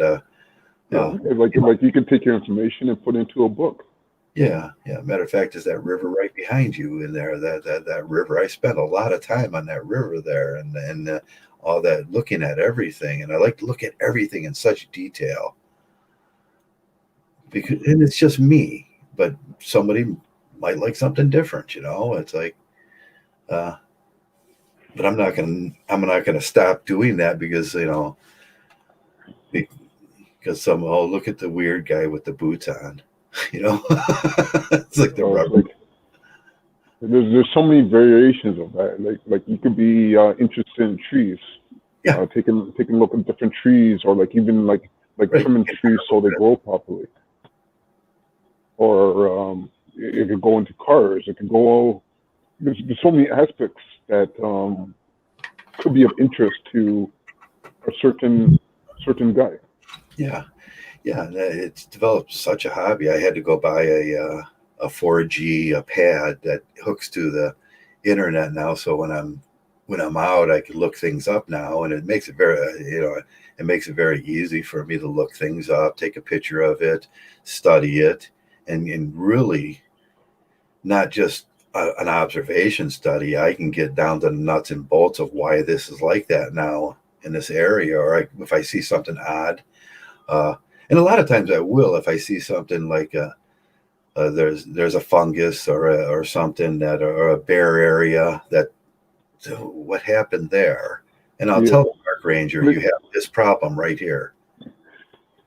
Yeah, because like people who are interested in certain aspects, they can start to ask questions. Right. They can start to notice when there's a problem here. It's like something happened. Right, because this doesn't happen naturally. Right. I've been observing, and there's a problem here. And you know what? Ask some questions and whatnot, find out what's going on, and you know what? Maybe you might find what the problem is. Maybe you can correct it. I had an incident last year when Corona first started. I was in the park and I walked up around and I seen one of the weasels, the river weasels, had died on the street. And I thought, well, that's weird. I never seen a river weasel actually leave the river rocks. And then I went around the corner and I seen another one. Mm-hmm. And I didn't put two and two together that and then I went to the park ranger and I says, I've seen two river weasels now that are dead on the street. And I've never seen that before. And then it came back 6 months later. We found out that Corona was making its way down the sewage, and it's between the weasel population catches it. And I says, if they would have took me seriously when I noticed it back then, we could have done something about it. Yeah. I mean, just a couple of weeks ago, they put to death how many millions of the muskrats or the in Sweden because it was running rapid. It's like, well, no, we should have. It's just observing these strange incidences around, and I thought he took me very lightly, like, oh, hey, things die, and I was like, no, these things don't die like that. Mm-hmm. I'm gonna get pictures this year too of the weasel. We have the brown weasel, I think it is. It's like they're so elusive. You might never see one in your life, and if you see one, it's like out of its habitat. Out of its natural habitat. You think, oh, something's wrong here. But this kind of information only comes from people who have interest or who are like doing this research, doing this information digging, Right. Yeah. or to bring it to light, to Right. let other people know it's like, okay, well, there's a problem here, or maybe everything's doing well. It's like, oh, it's like the Beatles are doing well this year. Yeah. The ash beetles. I look at. There's another reason why I was like, I can't remember why I was gonna look at the ash beetle this year, and uh, but there was it goes to a bigger reason why this happens, and I'll let them know what I find out and everything while I'm doing my rock hunting, and it's like Exactly. I'm a rock hound. And like honestly, it's like it's just some guy just doing what he loves. Yeah, it's just some guy out there that's just doing what he loves, and that's what And like MGTOW is about. When you find that thing, whatever that thing is, but you're gonna have to. well, honestly, like you don't even have to fund Yeah, anything. It's like it's like this is what society is. It's yeah, just a bunch of people. Like my old friend that we don't hear from much anymore because he's busy with other things.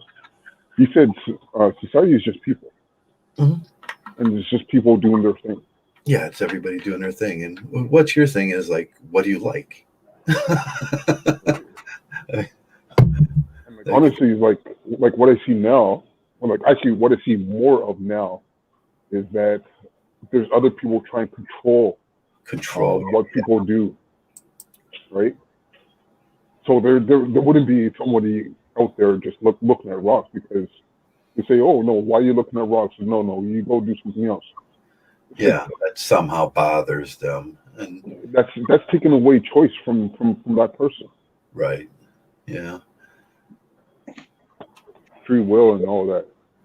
Yeah, and it's not like I'm not bothering nothing. If anything, when I just I have a little hand detector where I go across and I pick out the little pieces of metal, and I pick up garbage while I'm out there too. And Like, I'll have a bag with me, and there's always beer cans and plastic cans and stuff. You could, yeah, you can recycle that. Some cans you can take back. You get some money back for it, yeah, yeah. right? It's like you're not burning down somebody's business. No, I'm not bringing that. I'm just cleaning up the Yeah, environment. clean up the environment. And it looks better. And as I go through, I'll do that. And I'm not gonna. It's not a full time job. I'm not getting paid for it. I'll just do it because I'm a conscious person. I'm Hmm. conscientious about those things. But I feel good too. It's that happy feeling. I drop the bag off at by the edge where when the guy with the lawnmower comes down, he picks him up and I drop it, and I feel good about that. I've done something, and uh, You save another guy some work. yeah, it's like yeah, I said it's just that feel good moment, and that I feel like okay, that's part of my purpose, and Yeah, in this world, my big speech last week or the week before about purpose and staying in the terrestrial world that you live in instead of thinking out to where's God in the universe. You're going to be a much happier person, just picking up some garbage in your local park and being a terrestrial person looking around the world that you live in than you are going to be some crazy Christian looking up into the universe wondering where God is. yeah, because like you can make the most impact by doing good things around you. Yeah, I make more impact one day down there doing the right thing than these people pray. They can pray the rest of their life and they'll never impact a single piece of garbage on their in their water supply. Hmm. It's like wow. But those are traditional people, tradcons living in some fantasy fiction world that they've made up in their head. You know, it's like how yeah they don't affect anything positively because a they don't have a real connection with the world they live in. Yeah, how could they be they're not going to be the cure-alls. I mean, I look at Congress, I look at the Senate, and them are all the same kind of traditional people living in a fantasy fiction. How could we ever expect them people to actually fix anything? Yeah, they're not living in the same world as it. Yeah, all they're doing is readjusting their cartoon books. They're drawing a new page in their cartoon book that means nothing.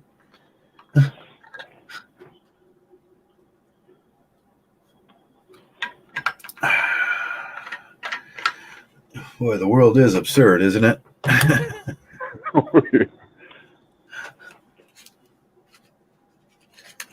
It's like, fuck, I can laugh now. You can I can laugh. laugh now. Yeah, you can laugh. I wasn't laughing when I was going through it. Yeah. I'm sorry. When I was going through the difficulties caused by that world. Yeah, I mean, it's no fun going through those difficulties. I went through like 10 years of hell on this planet, which I thought was so unfair. And I got through it, and pretty much why I am the way I am today, why I am MGTOW, why I am so guarded about my space and my happiness and everything is because I did go through that. And I can appreciate even the small things, being able to walk. I can appreciate that. Yes. I mean, people take for granted their their abilities and everything. And I think about how much my youth was wasted on silly stuff, girls, and I never climbed a mountain. And like now it's like it would be harder for you to do that now. Yeah, it would be too hard. You can still do it. You can still do it if you really. It would take me longer. But yeah, I wouldn't recommend it. I wouldn't recommend it. But it's still possible. But yeah, I put myself at that risk. But there are other things. A lot of guys who went through difficulties. Yeah. Want to go back and only if I did something different. The only problem is that you can't go back. You can't go back now. You can't. If I wish I could share my I try to share what I know and my philosophy, the traversable philosophy of life, and I mean, so people don't have that regret about life, and especially young men, they can spot it right away and say, am I doing what makes me happy, or am I just doing what my biological urges tell me they're doing? I'm suffering so much for it. Like in a way, it's like a lot of people do need guidance. Like right. It doesn't matter how strong you are, how good you are. If you don't have the proper guidance, showing you what you could do, right. You might get distracted about all these other like pitfalls that are in life. Yeah. It's the world's hard enough, though. We shouldn't be making it harder, Well, I agree with that. Yeah. And as for them people, I try to put those people making life hard. It's work smart, not hard. Actually, that's a saying I heard before in my life too. Yeah. It's like work smarter, not harder. Yeah, work smarter, not harder. And like honestly, like if you actually put that into effect, yeah, you'll automatically have a better life. Yeah, I remember this job where it became obvious: work smart, not hard, and it was a throwing farm plows out of a furnace, and me at that time I'm a brutish young man, and I'm just, and my boss is like, no, work smart, not hard. Just swing them real lightly, and then you'll get more done. And you're not going to wear yourself out. And And it became obviously that I was going to work myself to death there and not get nothing more completed. And it's like, no, he's like, you just work smart, not hard. You know, that's one thing is like back in the days you used to say that each man has a certain amount of barrels he could throw. And when it's time for that last barrel to be thrown, his life is over. Go there. Which means like death. And the trick is don't don't throw too many barrels too fast. Be smart about it.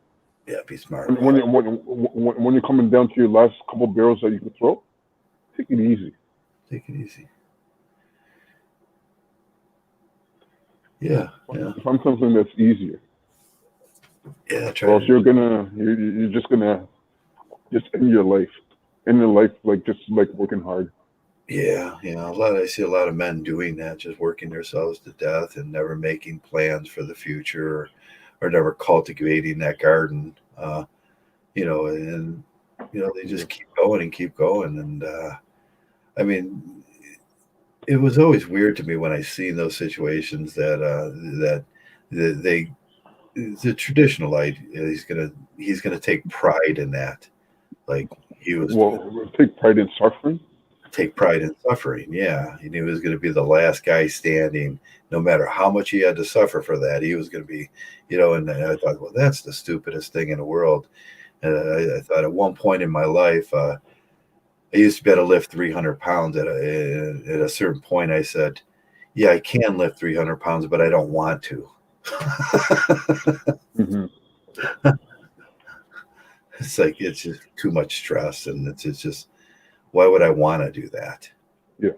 It's like you have to think about your life like that. Why do I want to put myself through that kind of stress so I can prove to somebody that that I can? No. And what do you get out of proving it to somebody else? That goes back to the validation thing that we go through as men, and we all hear that word. I don't need that validation. I don't need somebody else thinking that I can. It's not that important, and it's in that suffering that comes along with that it always seems like validation, what you're going to pay and what you pay for validation, you're going to pay in suffering, and that cost comes down to years off your life. Yeah, but the thing is, like, nobody actually looks at that. They only look at the validation that they get from it. Yeah, they don't look at the downside of it. Yeah, that momentary validation they get, that's just momentary, and that's fleeting, and nobody can see it really. It's not an observable thing. It's not like I think a lot of men they draw up these pictures in their heads, these about the whole world's applauding my suffering. It's like no one else can see it, and even some that see it don't even care, and they don't even care. Yeah, and I think that's currency for their for their wives and their girlfriends, and somehow they think. We get into this thing with it's a delusional state when we think our wives and our girlfriends are appreciative of the suffering you do, because they can't even see it. Why would it gets even worse? It gets even worse because the thing is, okay, sure, okay, let's say you get a high-paying job, and like you say to like your wife or your girlfriend, it's like, oh, I got a high-paying job, and like she would just look at you as like, oh, can you make more money? Yeah, you were supposed to do that. Whereas the hypergamy ladder keeps going up. Can you do more? And you go out and you get two jobs. You get two high-paying jobs. You're a doctor and you're a lawyer at the same time. Yeah. And your wife will still look at you as like, yeah, can you do more? Well, can you get more? Yeah. Right. Her desires do not. Right, and all she sees is they're endless. They're endless. Yeah, she sees the material things, the money, and she's happy with that. But as far as the way us men thinks about it, like we think that there's something that she's going to see in the quality of us. Doesn't really. Nobody can see that validation, that quality. No, that doesn't exist. That's not a real thing. It only exists in our mind. Yeah. And then we hear the comment all the times about how they don't appreciate us. It's like, of course they don't. They can't see that. I mean, why even go down that road? That's a silly road. That's your absurdity, and that goes back to what part did I play in that absurdity? Because like the person, the woman who's actually asking you to work harder, doesn't have to do a damn thing different in order for you to work harder. No, you're doing that to yourself. Yeah, you're the one who's working harder. You're the one who's like throwing those barrels as fast as you can. Yeah, I think that goes back to that how I disagree with what's the top of Maslow's self-actualization. Oh yeah, that's right. Yeah. Well, that's you could do all those steps, get to that self-actually, and you ask yourself, can anybody see that? He's self-actualized. It's not like you're glowing. It's not like you're emitting light particles. It's not like anybody can see that. You did all that for nothing. And if that became all the suffering that you went through to get to that nothingness peak, and you could pat yourself on the back, and internally, you get that self-validation, but that's not a real thing. You could do that at stage one, at the lowest level. At the lowest level of that pyramid, you could pat yourself on the back. Yeah, you could have just patted yourself on the back and say, I'm a pretty good person. Now, that's the cure to the neuroticism, too. You see a lot of these young men that we self-identify as the simps, and we identify as the simps. Well, most of the problem is they're neurotic. And the cure for neuroticism is just stopping, looking around, saying, I'm a pretty good guy and I'm worth it. I'm worth maybe putting a little effort into where I'm going and everything, and learning about things, and then you don't need that, and then you stop that neurotic thinking. But in MGTOW here, we have this constant battle with the neuroticism we see, and it shows. I mean,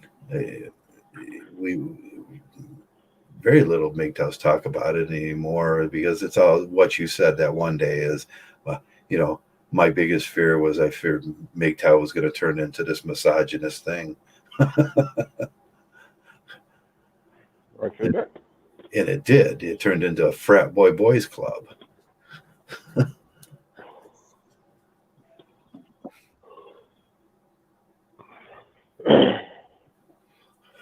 One thing I hope a lot of MGTOW guys understand is, like, just think for yourself. Like, there's a lot of information in front of you. There's a lot of information that you can look up. Yeah, you can do the think research for yourself. Come to your own decision. If you still want to go on a foolish way, so be it. I'm not going to say anything. Yeah, right? If you want to go on to another path, so be it. I'm not going to say anything. Yeah, it's always your responsibility to do the critical thinking and there is not going to be any validation coming from other guys. No, because don't expect it. Don't expect it, because the thing is, like, a lot of guys who actually like realize this, they don't like praise either, right? They're not going to say it's like, oh, you did a good job. Yeah. A real MGTOW guy will say, like, it'll be nothing to him. Yeah. He would say, I know I did a good job. That's what I do. Yeah. You do a good job all the time. I do. Every single day, when you wake up in the morning and when you go to sleep, you're doing a damn good job. And you don't need nobody else telling you. I don't need no one to tell me that. Yeah, I don't need no one to, and whatever it is, what my the chains of what would you call it? Them chains. Different lengths for each person. It's like to guys like us, it's like praise is the same as shame. Yeah. It's like shame is like we brush it off. Praise we brush it off too. Yeah, We just go on and do what we do. I don't need it because I'm not doing it for them. I'm doing it for myself. I'm doing it so I can be happy, and whatever that is, whatever it is, I don't need nothing from most people in this world. I'm just me, and that's good enough. And that's what we get to this point where I am good enough. But with the traditional like this, always that you're not good enough thing, and they're aspiring to be something. This what is good enough. That's that self-actualization thing that you can't get to. It's like they're putting you. It's a carrot on a stick. It's like you might get there. You might be good enough someday. Keep working real hard for us. But the most important thing to keep in mind, actually, this is not just my own words. Well, I'll quote him, but maybe he doesn't want to be quoted either, right? So I'm just going to say it. The most important person that cares about your life should be yourself. Should be yourself, yeah. And whatever limits you put on things, it's like that is good enough. It is good enough. You are good enough, and that takes away a lot of that stress and from the the external world.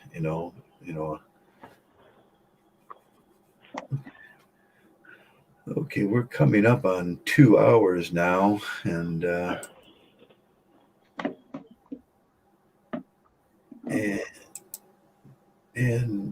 think we're pretty much at the end of this thing. What do you think? Yeah, sure. There's always another way. Yeah, Tomorrow. yeah. I wanted to have a podcast tomorrow too, and kind of pick a topic and go over it and everything. But as for this one, I think this one's winding up and winding down, and I was pretty tired when I came into this. That's why I didn't pick a topic, because I didn't want to do the mind work. I'm lazy sometimes, and that's okay. It's sometimes, hey, I am lazy. I like to enjoy things in life, and that's just my MGTOW. But with that, anybody got any closing comments?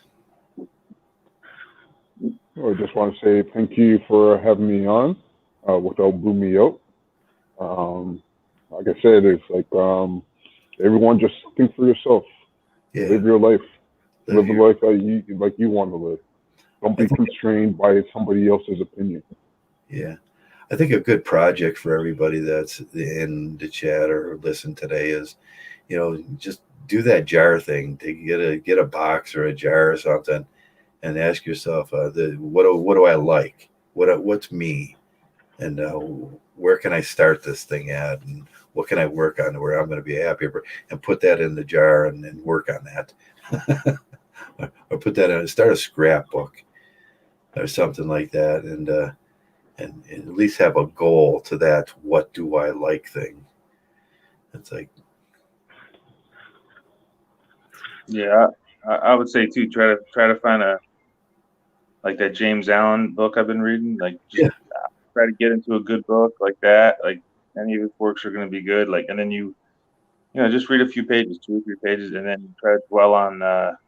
internalize it. Yeah, I don't say. Well, yeah, just think about what you're learning from that book, and then try to incorporate that into your life. Right? It doesn't have to be a book. It could be just a thought that you got from this podcast or from another podcast that people respect, and then you get that involved. Work that into your thinking, and that'll go a long way, because it'll get you towards a more positive path. Like you don't want to be like, one of the reasons why I don't play poker anymore is because the people that play are just a bunch of losers. I don't know any other way to put it. I just don't want to be around these people. They're just a bunch of losers. They want the quick money and something for nothing. I just don't like being around them. So I just chose. That's why I don't really play much anymore. Yeah. You know, because I want to surround myself with good people and have better thoughts and be around, you know. So when you can create that environment for yourself. Yeah, you Stuff can. you read, stuff you watch, stuff you listen to. So you got to monitor all that stuff.